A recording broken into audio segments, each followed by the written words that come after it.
Avec une population d'environ 6 millions d'habitants, inégalement répartis sur une superficie de 56 600 km², le Togo est l'un des pays les plus pauvres du monde, situé en Afrique subsaharienne.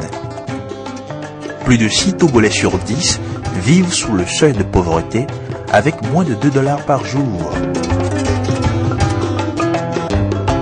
Parmi les régions les plus vulnérables du Togo, la région des savanes, située à l'extrême nord, avec une incidence de pauvreté de plus de 90%.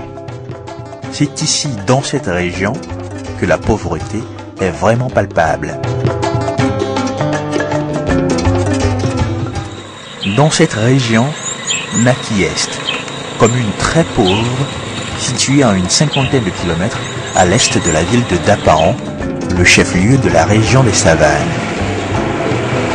Cette commune, ainsi que celle de Kontouaré, plus au nord-est, à quelques encablures de la frontière avec le Burkina, sont considérées par les Nations Unies comme les 2 localités qui nécessitent un secours d'urgence.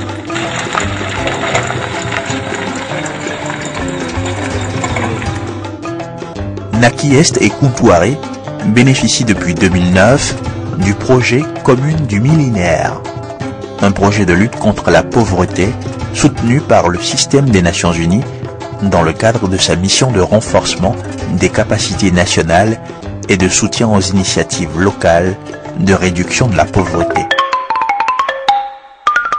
Le projet Commune du Millénaire est également soutenu par le gouvernement togolais qui en assure la coordination par l'entremise de son ministère en charge du développement à la base.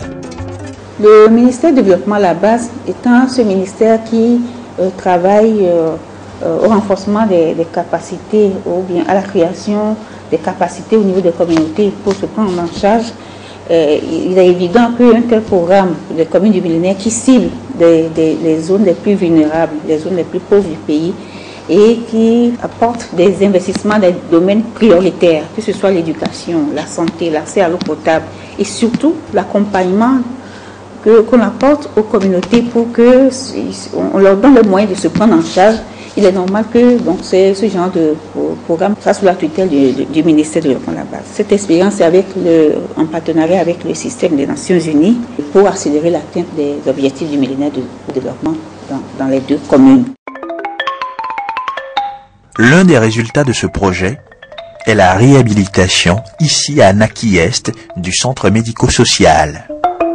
La réhabilitation de ce centre médico-social est un grand soulagement pour les populations de Naki-Est. Il y a quelques mois encore, cette population pauvre du nord du Togo avait de sérieuses difficultés pour prendre en charge médicalement ces cas de palu et de maladies hydriques comme le choléra et la diarrhée. Aujourd'hui, avec les nouvelles installations, un bâtiment nouvellement construit et une maternité réhabilitée, les populations ont retrouvé le chemin de leur centre médico-social et l'on y note une affluence, une amélioration dans la fréquentation, même en week-end. Il y a eu un grand changement. Et avant, ce n'était pas comme ça. Aujourd'hui, par jour, on arrive même à consulter plus de 40 malades. La petite Tangbampo fait la fièvre avec des douleurs thoraciques, raconte Nankouane, sa mère. J'ai décidé de l'emmener ici parce que les traitements sont plus efficaces à l'hôpital qu'à la maison avec nos tisanes traditionnelles, reconnaît-elle. Namka, une autre mère, également avoue avoir essayé les tisanes traditionnelles sans succès. Ma fille ne guérissait toujours pas, alors je me suis résolu à l'emmener ici où j'espère trouver gain de cause.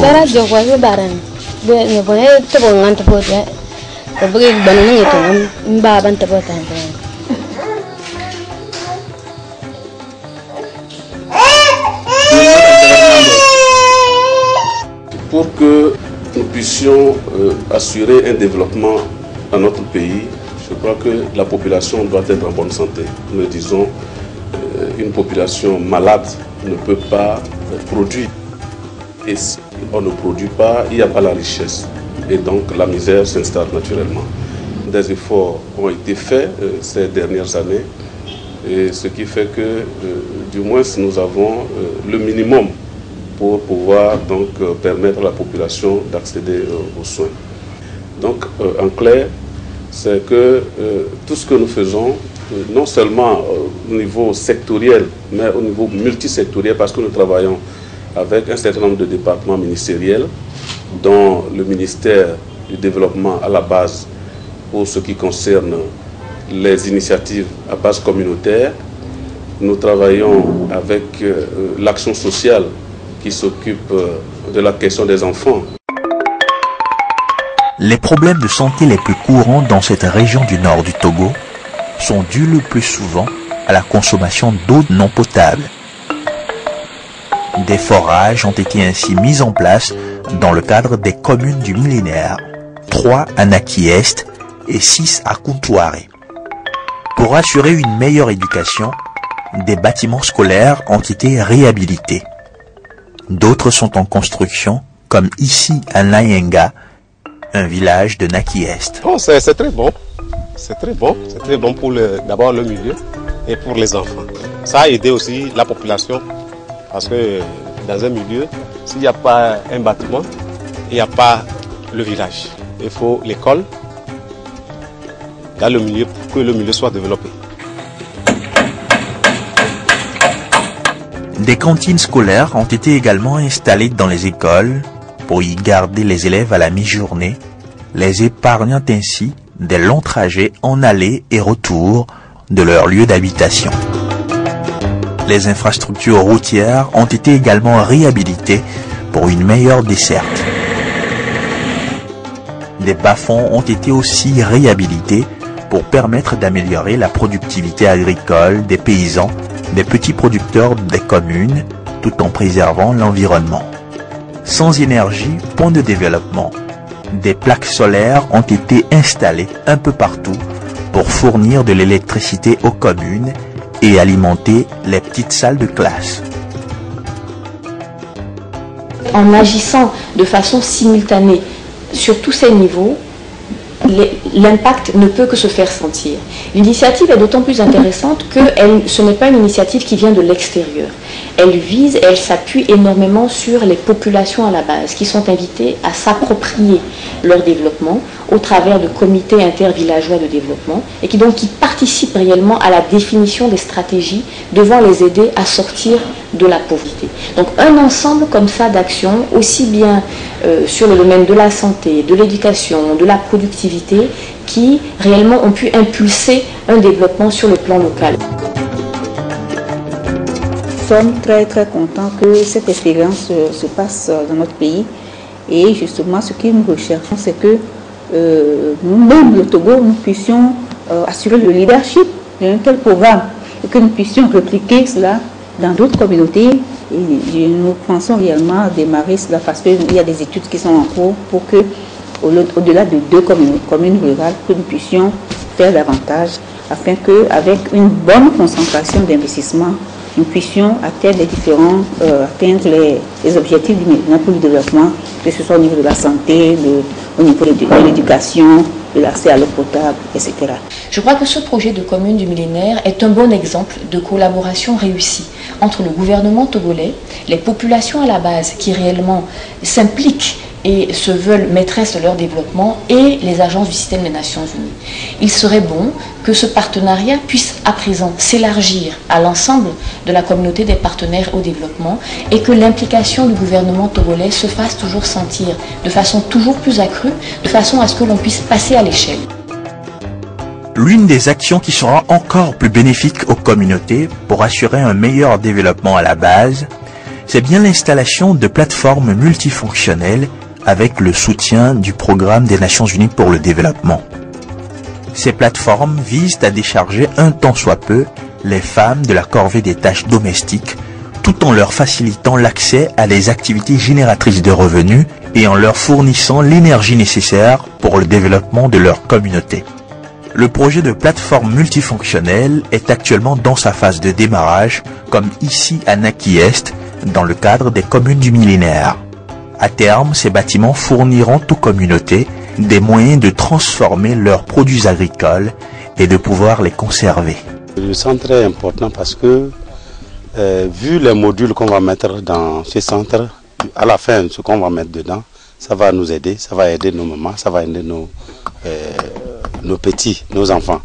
Puisque dans cette construction, on mettra des moulins qui vont écraser le mil, peut-être écraser aussi les karités pour qu'on en fasse le beurre de karité, peut-être nous donner aussi de l'eau, de l'électricité. Ça va nous aider à commercialiser bien nos produits venant des bas-fonds, le riz, et on fait aussi le maraîchage. On aura des moyens, on va nous former à pouvoir conserver certains produits. La tomate, on va la conserver et puis qu'elle soit tout ça là, ça va nous aider. Ça va nous rapporter un peu de sous et ça va franchement nous épanouir. La construction des plateformes multifonctionnelles est en cours dans toutes les autres régions du Togo, dans le cadre du PSAEG, le projet de soutien aux activités économiques des groupements. Les premières plateformes du projet PSAEG devraient être disponibles avant la fin de cette année. Elles devraient offrir à terme de meilleures conditions de vie aux communautés. Quand vous installez une plateforme multifonctionnelle dans une localité, vous confiez la gestion à un groupement ou à des groupements féminins. Vous êtes sûr que vous allez changer la vie de cette communauté. Vous avez la transformation des produits qui sont fabriqués, vous avez la fourniture de l'énergie, vous donnez du travail aux artisans parce que ce sont les artisans du milieu qui installent, qui font la maintenance. Et nous avons vu l'exemple dans des pays comme le Burkina, le Mali, pourquoi pas chez nous. Donc nous avons pris sur nous de lancer cette expérience des plateformes multifonctionnelles. Donc il y a une phase améliorée du projet de soutien aux activités de développement et nous espérons lancer ce programme avant la fin de cette année. L'État a mis des ressources à notre disposition. En attendant l'installation de ces plateformes, des groupements comme celui de Noviva dans le village de Tokpo, ici à Anfoin, à environ 65 km de la capitale Lomé, ne croisent pas les bras devant les vastes étendues de champs de manioc dont dispose leur localité. Ces femmes ont eu l'idée de se constituer en groupement depuis 1992, après la fermeture de la féculerie de Ganavé, la seule de leur communauté, vers la fin des années 80.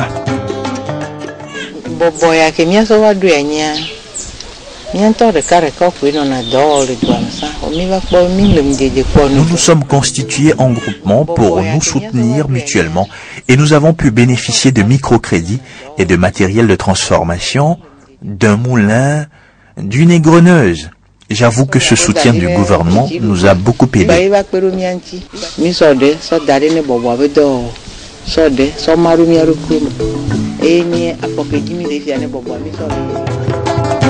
Nous sommes actuellement dans un atelier de transformation du manioc en gari et en tapioca.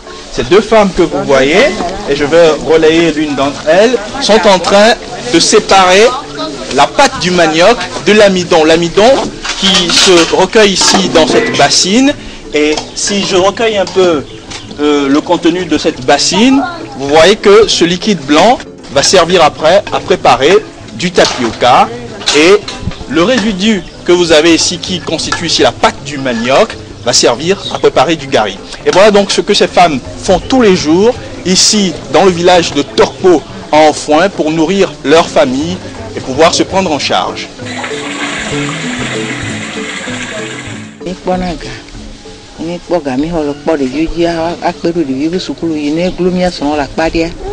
On arrive à dégager des bénéfices pour prendre soin de nos enfants et soutenir nos maris. À vous, Madame Adama.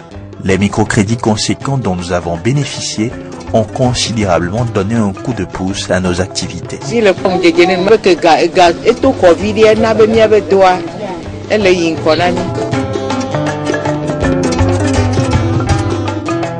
La plupart des équipements de transformation offerts au groupement Noviva dans le cadre du PSAEG et à des centaines de groupements à travers le Togo sont fabriqués juste à quelques centaines de mètres de Tokpo, à l'atelier 2ATEX de Maxime Dossekwevi, ici à Anfoin.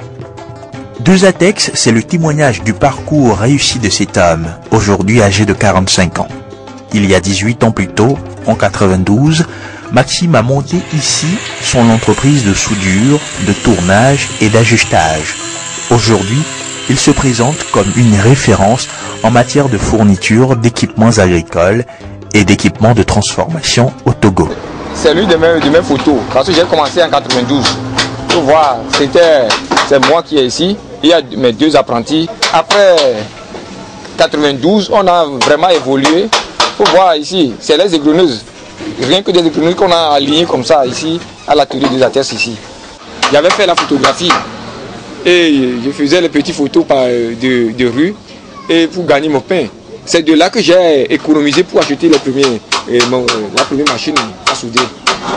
Même si Dieu même descendait en me disant qu'un jour, tu vas avoir des machines, tu vas faire ça, je dirais non.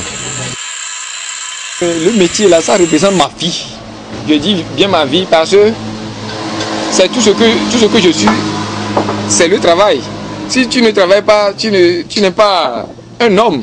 Quand je passe, je vois des gens qui sont en train de jouer au lido, ils ont beaucoup de temps comme ça, ils se plaignent que non, ils n'ont pas de travail, ça ne va pas dans la vie. Non, le gouvernement ne peut pas embaucher tout le monde. On doit avoir des paysans, on doit avoir des marchands, on doit avoir des charpentiers, ainsi de suite. C'est tout ça qui doit composer la vie. Donc mon métier, c'est ma vie, c'est ma famille, c'est mon loyer, c'est tout ce que je suis. Des témoignages comme celui de Maxime, on en entend de plus en plus souvent, ce qui est une source d'inspiration pour de nombreux autres Togolais qui se lancent dans des activités génératrices de revenus. Ici à Ngotien, à une centaine de kilomètres de Lomé, se développe depuis 1 an l'élevage d'Olacode, encore appelé agouti, dans le cadre d'un projet de soutien aux initiatives de jeunesse. Dans le cadre de notre tournée, nous arrivons ce soir à Ngotien à la nuit tombante. Nous avons rendez-vous avec M. Kodjo Sossou Betanou, qui est conseiller adjoint de jeunesse. C'est lui qui coordonne dans cette localité ici à Ngotien le projet d'élevage des Olacodes. Est-ce qu'on peut voir les Olacodes? Il n'y a pas de problème. Ils sont en train de dormir, c'est ce que j'ai... La nuit, les Olacodes... Oui, ils ne dorment pas du tout. Oui. Bon, d'accord. Ça, ce sont les cloisonnements. Voilà. Voilà une femelle avec ses petits. Voilà. Voilà, ils sont en train de dormir, comme tu le dis. Les Olacodes ont commencé par mettre bas. Ça fait environ... Voilà. Ah, ce sont eux qui sont en train de faire... Oui, il y en a qui sont sortis. Regarde, oui, ça c'est une femelle qui a avec ses petits qui sont là-bas. Les autres sont un peu sortis. Il y en a d'autres, on peut les voir aussi dans les cloisons. Quand on promène un peu la lumière... Vous en élevez au total combien ici? Au départ, suivant le financement, nous a fourni 10 géniteurs, dont 8 femelles et puis 2 mâles pour commencer. Donc c'est ce qui est prévu, c'est ce qu'on a donné pour les 3 groupements. Oh, oui. Ces groupements arrivent à vivre de leurs activités ici? Mais comme nous sommes au début, c'est maintenant que les animaux ont commencé par mettre bas. Donc pour dire que nous avons des recettes sur la vente des produits, il n'y en a pas pour le moment. Nous sommes au début, nous sommes au démarrage. Puisque en principe, les Olacodes doivent mettre au moins 6 mois à près de 10 mois pour mettre bas. Donc c'est le premier geste que vous voyez. Donc ils vivent chaque fois ici? C'est ça. Ils ne sortent pas? Vous ne les sortez pas? Oui, vous les nourrissez de quoi? Se nourrissent de quoi? Nous leur donnons d'abord l'alimentation consiste le matin à leur donner un aliment complet, c'est-à-dire composé de manioc, de maïs, de son cubé et puis un peu de poisson. Tout ça constitue un mélange qu'on leur donne le matin. Et à midi, il faut leur donner des tiges à croquer, c'est ce que vous voyez par là, des tiges de mil, ou des tiges de mil, ou bien des nervures de palme, ou bien des nervures de coco. Et le soir, on leur donne suffisamment de la paille. Hein. C'est la paille qu'on leur sert le soir, et de manière que ces pailles, ils peuvent continuer par brouter jusqu'au petit matin. Est-ce que vous pouvez nous dire, M. Betanou, oui, c'est un projet porteur celui-là? Oui, c'est bien porteur parce que avec la production déjà, là où moi j'ai fait les investigations, comment c'est installé, et avec la production c'est bon. Sinon nous achetons les géniteurs un seul génisseur à 10 000 francs pour l'élevage. Donc une fois que ça va commencer par produire, et vous voyez qu'à une mise bas, la femelle a donné 5, l'autre a donné 4. Les prochaines mises bas peuvent multiplier. Kodjovi Djoko est le président du groupement Lolognon. Lui et sa famille espèrent vivre des jours heureux dans cette activité. Ça me convient. Ce projet peut m'avantager et peut porter beaucoup de choses. Quoi par exemple? Bon, de ceci, je peux vivre avec ma famille. Et je peux faire... Bon, je peux construire dedans. Je peux acheter des voitures dedans.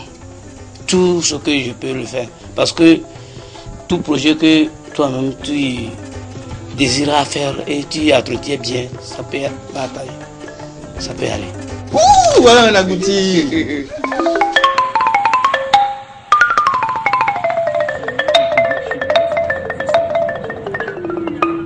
C'est également à la faveur de ce projet de soutien aux initiatives de jeunes que d'autres jeunes Togolais, cette fois-ci à Mango, dans la région des Savanes, arrivent à joindre les deux bouts. Eux ont choisi l'activité de pêche sur le fleuve Oti et sont constitués pour l'occasion en une union des groupements des pêcheurs de la préfecture de l'Oti. Dans cette eau profonde, l'on pêche par mois au moins 2 tonnes de poissons. Cela représente en termes de chiffre d'affaires au moins 2 millions de francs CFA.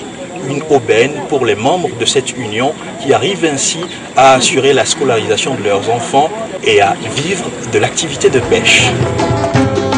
Cette union créée il y a 5 ans maintenant compte à ce jour 11 groupements, soit plus de 200 membres, dont une trentaine de femmes transformatrices de poissons. L'Union a reçu en 2009 un soutien de plus de 7 millions de francs CFA dans le cadre du programme de développement communautaire financé par la Banque mondiale pour l'installation d'une poissonnerie, une structure pour laquelle les membres de l'Union ont contribué à hauteur de 350 000 francs. L'Union a également reçu du ministère du Développement à la base un autre soutien en matériel de pêche, notamment des pirogues et des filets évalués à 4,5 millions de francs CFA. On a senti qu'avec l'appui du ministère, il y a eu un peu de modification. Parce qu'il y a certains matériels qu'avant on n'arrivait pas à acheter. Quel matériel? Par exemple, les filets 0,50. 0,50 et 4,5 aussi. C'est-à-dire c'est des filets qui coûtent. Mais avec le ministère, on a pu avoir ces filets. Et ces filets sont de bons filets qui captent de gros poissons. Il y a très longtemps, on a cherché ces filets, on n'a pas trouvé. C'est-à-dire avoir même l'argent pour acheter ces filets, c'est difficile.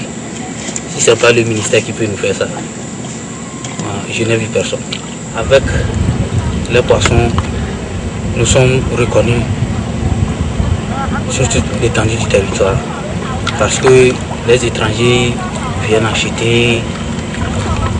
Donc nous-mêmes on a vu qu'avec cette idée de mettre sur place un marché à poissons, réunir les pêcheurs, faire le travail, presque toute la population en consomme ces poissons. Ce que nous devons savoir, c'est que quand vous donnez du poisson à quelqu'un, vous ne lui faites pas du bien. Mais quand vous lui apprenez à pêcher le poisson, là, vous lui donnez le moyen de se prendre en charge. Et c'est ce que nous recherchons à travers ce programme de soutien aux activités des groupements. Le projet de soutien aux activités économiques des groupements a permis d'appuyer à ce jour plus de 5000 groupements à travers le pays depuis son démarrage en 2009. Outre le renforcement des capacités de production des groupements en matériels agricoles et la formation des membres des différents groupements, l'État a signé des conventions de partenariat avec 3 institutions de microfinance pour faciliter l'accès au microcrédit aux membres de ces groupements. Des microcrédits d'une valeur totale de près d'1,5 milliard de francs CFA ont été ainsi accordés depuis l'année dernière à près de 10 000 personnes, dont des membres des groupements agricoles. Nous travaillons avec le ministère de la base et surtout le ministère de développement à la base, étant entendu que ce secteur s'occupe des jeunes, des femmes, et sont au fait les bras valides et les personnes dynamiques qui peuvent accompagner notre agriculture. Donc la synergie qui se joue entre les différents ministères amène à trouver les conditions nécessaires pour que le revenu du paysan, du rural, puisse s'améliorer. Nous avons ce que nous appelons le projet de soutien aux micro-projets sociaux communautaires. Et c'est un programme qui prend en charge l'appui aux communautés en matière de diagnostic des besoins, de formulation, de mobilisation des financements et la maîtrise d'ouvrage pour la réhabilitation et la construction d'infrastructures qui sont identifiées comme prioritaires par la communauté. C'est par exemple la construction de marchés, le marché de Vaughan par exemple, le marché de Palimé. Nous sommes en train de construire le marché à Bassar, nous sommes en train de construire le marché à Bag, et c'est des actions que nous allons poursuivre pour renforcer les infrastructures socio-économiques des communautés, mais qui sont d'abord des besoins qui sont exprimés et qui prennent en compte la participation des communautés elles-mêmes. Il y a d'autres projets qui sont en cours de construction de marchés ou de construction d'unités de soins périphériques. Et comme je le dis, l'action du ministère, ça complète l'action des ministères sectoriels. On ne se substitue pas du tout au ministère sectoriel, mais nous essayons d'accompagner ces ministères sectoriels dans l'organisation, la mobilisation et surtout la participation des bénéficiaires dans les actions de développement. Dans le cadre des programmes de développement communautaire, la Banque mondiale a accordé un don additionnel de 8 millions de dollars au Togo pour la réalisation de travaux à haute intensité de main-d'œuvre, notamment le reboisement des espaces communautaires. Un projet qui ambitionne d'offrir des emplois à au moins 28 000 jeunes à travers le Togo. Ce financement devrait permettre également de construire des cantines scolaires qui devraient bénéficier à 21 000 écoliers dans les zones les plus pauvres du pays.